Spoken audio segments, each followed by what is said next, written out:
Nos encontramos con el ingeniero Guido Chiriboga, con quien vamos a conversar sobre un tema que ya hemos tocado anteriormente con otros gentiles invitados, pero que siempre encierra curiosidad, especialmente para quienes han hecho algún ahorro y quieren llegar a tener los caminos apropiados para invertir. Guido, gracias por aceptar nuestra invitación. Buenos días. Buenos días, Alfredo, y todos los webvidentes de Cascabel. Gracias. Guido, siempre cuando uno tiene algún ahorro y se acerca a un banco, los bancos le plantean una serie de opciones o de posibilidades para la inversión y que esa inversión le genere un interés, le genere una utilidad. Eso ocurre en el Ecuador y ocurre en los Estados Unidos y en cualquier país del mundo. Muchas veces sugieren que se invierte en bolsa en Ecuador y en Estados Unidos o en cualquier país. Pero personas especialmente que superan los 50, 55 años son reacios a la inversión en bolsa. ¿Por qué se debería de invertir en bolsa y no dejarlo el capital en un depósito a plazo? Bueno, la gran diferencia entre las dos opciones que das en tu comentario son, digámosle así, renta fija versus un ingreso variable. El variable puede ser más grande o puede ser también menor o negativo incluso. Ya que dabas en la premisa gente de más de 55 años, por dar un ejemplo. Mientras más avanzado estás en la vida en cuanto a edad, mi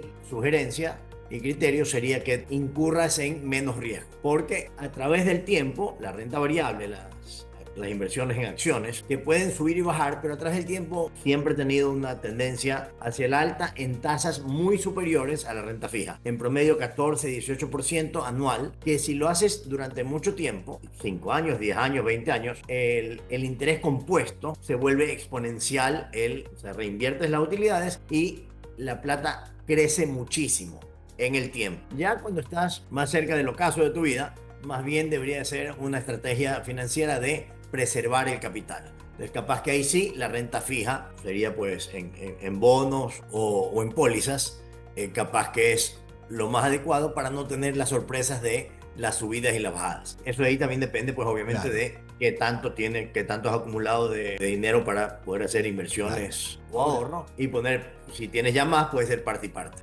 Ahora, yéndonos a la parte de la renta variable, que tanto se habla la bolsa de los Estados Unidos, las inversiones en acciones, etc. Y aquí está pasando un poco eso también, si no me equivoco. Ya hablaríamos después de lo que es la inversión en bolsa y las utilidades a través de bolsa de bancos y entidades financieras del Ecuador. Vamos a los Estados Unidos, que es lo que siempre llama más la atención. La inversión en bolsa, entonces, pongamos, tengo $1 millón y lo quiero invertir en bolsa en renta variable. Eso quiere decir que si lo pongo a un año no me va a ser mayormente efectivo. ¿Cómo sería el tema? Cuando inviertes, digamos, en la bolsa de Estados Unidos, en el New York Stock Exchange o en acciones que transan en Nasdaq, básicamente las industriales son en Nueva York, en el New York Stock Exchange, las de tecnologías en el Nasdaq, ¿no? Son dos bolsas diferentes allá. En Chicago los commodities, o sea, hay diferentes caminos para el tipo de inversión. Pero no es que lo pones a un año. La bolsa de Estados Unidos es absolutamente líquida y puedes sacarlo el día y el momento que quieras. Ahora, como el nombre lo dice, es variable. Un día puede subir, un día puede bajar. Lo ideal sería que inviertas y no que especules. O sea, no que hagas trading, sino que hagas inversión. El no ponerte a meter y sacar y comprar y vender, porque difícilmente tú, yo o cualquier individuo va a saber o tener acceso a mejor información que los grandes bancos de inversión de Estados Unidos y los fondos mutuos que invierten en centenas de billones de dólares en la bolsa. Entonces, la platita de cada uno de nosotros, mejor estaría dos opciones.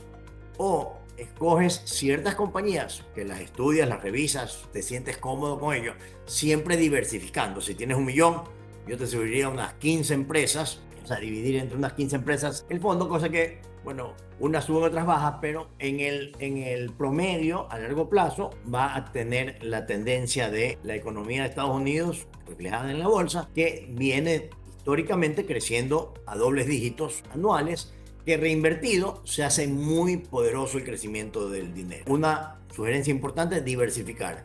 Y una manera muy fácil de diversificar y no tener que andar pendiente serían lo que llaman los ETFs, que son fondos con muy baja carga de gasto o casi nada, que siguen a los indicadores de la bolsa. Tres más conocidos: el Dow Jones, que tienen las 30 empresas industriales más grandes de Estados Unidos; el QQQ, que coge las principales acciones del Nasdaq, con muy altos en tecnología, el componente del fondo; y el SP500, que son las 500 empresas más grandes de Estados Unidos. Entonces, ¿qué es lo bueno de invertir, por ejemplo, en un fondo que siga el SP500? Una empresa le comienza a ir mal y estaba en la número 200 de Estados Unidos, vas a hacer la 300, la 400, la 500. Cuando ya es la 501, automáticamente sale del fondo. Entonces, si una empresa le va a ir mal, tú no tienes que estar preocupado de que se venda o no se venda, solita sale del fondo. Ahora, y una empresa que viene subiendo, no sé, pues Nvidia hace 15 años, no era una empresa grande, y era la 600 de Estados Unidos, comienza a subir 550, en la 505, ya cuando está en la 499, entra al fondo. Entonces pasas a ser dueño de las acciones de Nvidia automáticamente. Y ahorita es de las 5 empresas más grandes del mundo en cuanto a capitalización bursátil.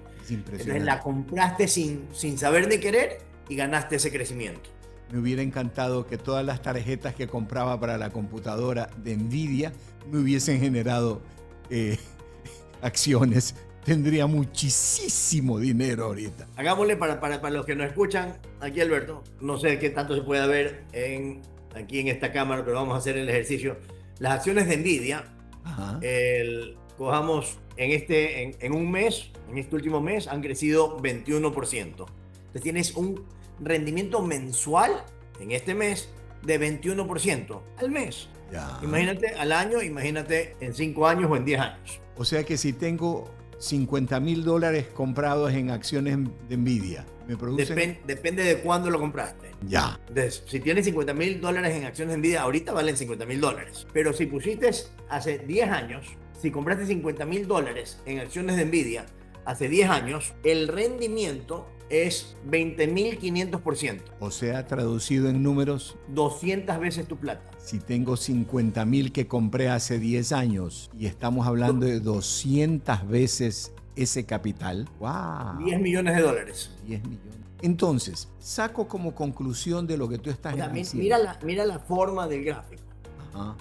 En el tiempo se vuelve exponencial. Ahora, Nvidia, una compañía menos conocida, en efecto tú indicaste correctamente los chips para las computadoras, pero digamos Microsoft, que todos hemos tenido el software de Office y Excel y Word, mira la forma de crecimiento del precio de las acciones de Microsoft. También exponencial. 350,000% si hubieras invertido en Microsoft hace 20 años. Son rendimientos de verdad espectaculares por el hecho de que como reinvierte, se vuelve exponencial. Para los que nos escuchan y les gustaban las matemáticas, o sea, la diferencia entre una escala que crece aritméticamente, donde sumas 3 más 3 más 3, versus geométrica, donde multiplicas 3 por 3 por 3 y va creciendo mucho más, pues, ¿no? Ya no es 9, sino 27. Esto es exponencial, que sería 3 a la 3 a la 3. Entonces el crecimiento te da rendimientos como el que te decía de Microsoft ahorita de 350,000%. Entonces, o sea, ya son números que son de verdad una locura. Y decir invertir en Microsoft no es que tienes que ser un genio de las inversiones para descubrir esta perla escondida que era Microsoft. Es una empresa muy conocida. Entonces, esto nos da como corolario, podríamos decir, de esta parte, de que una inversión de este tipo debería ser una inversión a largo plazo. Esto es, sin retiro de utilidades y manteniendo capital más intereses o más utilidad sumado para que siga generando nuevas utilidades. Ahí, haciendo eso, es donde ganas la exponencialidad del crecimiento del rendimiento. Eso es entonces para gente que está creando un capital o una seguridad para su vida post 55 años. En mi caso, yo vivía en Estados Unidos y trabajaba en Estados Unidos vidas previas atrás y abrí un fondo para la universidad de mis hijos. En esa época, Alberto, yo era soltero, no tenía ni novia, peor hijos. Pero pensando en el costo futuro de las universidades, de lo que pasarían a ser mis hijos y cómo iba a poder pagar eso, comencé con montos mucho más pequeños, pero que a través del tiempo crecieron mucho y que en efecto me sirvieron para pagar la universidad de los hijos que tuve años después. Entonces, eso es un fondo de seguridad, una manera de invertir para tener seguro un futuro, cualquiera que sea. Ahora, ¿existe alguna otra forma de inversión a nivel bancario o a nivel de empresas que te permita tener rentabilidad segura?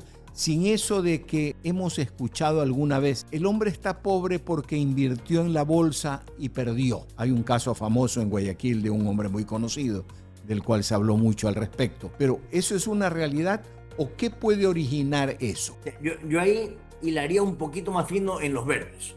No es porque invirtió, es porque especuló. Si yo pongo toda mi plata en la empresa que acaba de inventar el chip, ni sé cuánto, que me dijeron que va a ser el próximo boom, y tú pongo toda la plata ahí, y si en efecto pasa a ser el próximo boom, gano mucha plata, y si no pasa a ser el próximo boom, sino que se cae la empresa, no funcionó, vino la competencia y le ganó, o ya dejaron de usar esa tecnología, invertir ahorita en una cablera de internet por cable fijo, cuando ya Starlink está ganando mucho espacio por satélite, internet inalámbrico hacia las viviendas. Las tecnologías van cambiando también, y si estás especulando de que porque te dijeron el dato y metes toda la plata y esperas un rendimiento extraordinario a corto plazo, puede darse o puede darse lo contrario. Si estás invirtiendo y divides el millón que tú decías en la apertura del programa entre Coca-Cola, Caterpillar, United Rentals, Microsoft, Oracle,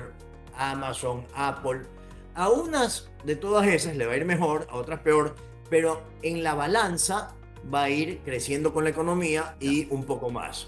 Entonces, y al reinvertir vas a tener a largo tiempo, si lo divides entre 15 empresas y 3 de esas quiebran, las otras 12 te mucho más que compensan las 3 que quebraron. Porque hay una trampa matemática a tu favor en eso, Alberto. Ya. Porque tú solamente puedes perder en una inversión hasta el 100% de ese capital. No vas a perder más. Pero el crecimiento puede crecer 100, 200, 300, 400%. Claro. Entonces, si en 3 pierdes el 100, perdiste 300 por llamar así, pero en las otras 12 se duplican, tienes 2400 en ese ejemplo, hacia arriba, menos los 300, estás 2100 arriba igual. Para arriba, el espacio para arriba te compensa el límite por abajo tanto cuanto estés diversificado. Ahora, Guido, todos estos movimientos se hacen siempre a través de bancos, ¿no es verdad? No, específicamente no bancos, sino casas de corretaje. O sea, si tú tienes una cuenta, por ejemplo, en Bank of America, tú no puedes invertir en la bolsa en Bank of America, sino en Merrill Lynch, que es el brazo, que es dueño de Bank of America, pero es la casa de inversión de Bank of America. Hay otras casas de inversión que no tienen un banco asociado, como por ejemplo Charles Schwab. Ahora, ¿cuáles son las 10 más grandes y cómo les fue en el último año? ¿Las 10 qué? Las 10 casas, los 10 bancos, los corredores, llamémosle como sea.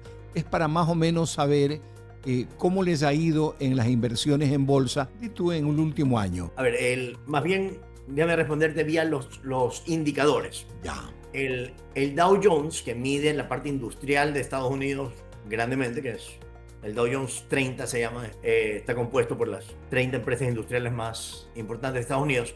Está ahorita en su punto o muy cerca de su punto más alto histórico. Está pisando los 50.000 el Dow Jones, y esto en la mitad de Estados Unidos, con una guerra muy cara y muy costosa política y económicamente, y que ha hecho subir el precio del petróleo, que tiene la gasolina muy cara en las bombas en Estados Unidos. Bueno, acá también ha subido, pero a pesar de todo eso, está en su punto más alto histórico. El S&P 500 también está en su punto más alto histórico, y el Nasdaq está cerca de su alto histórico. La bolsa de las acciones está en Estados Unidos en su punto más alto histórico ahorita. ¿A qué se debe? La percepción de los inversionistas sobre la gente invierte por lo que cree que va a pasar, no por lo que ya pasó. A mí no me importa lo que ganó antes Microsoft. Si yo creo que Microsoft va a tener más mercado hacia adelante, vale la pena comprar las acciones. Entonces, es la percepción sobre el futuro de dichas empresas. Entonces, ahorita hay un sentimiento positivo sobre el futuro económico de las empresas que transan en la bolsa de Estados Unidos, que no son solo empresas gringas, pueden ser de cualquier parte del mundo y transar también en la bolsa de Nueva York. Guido, lamentablemente el tiempo es un enemigo terrible en medios de comunicación y más aún en los audiovisuales. Te molesto desde anticipo. Para molestarte en una próxima ocasión, para hablar más o menos de lo mismo, pero en rentabilidad fija, y en una tercera ocasión sobre la bolsa y la rentabilidad fija y variable en Ecuador. ¿Ok? Con gusto. Gracias, Guido, que tengas un muy buen día, pases bien y te agradezco profundamente. Estuvo con nosotros el ingeniero Guido Y feliz Chiriboga. fin de semana para los que nos ven aquí por Cascabel.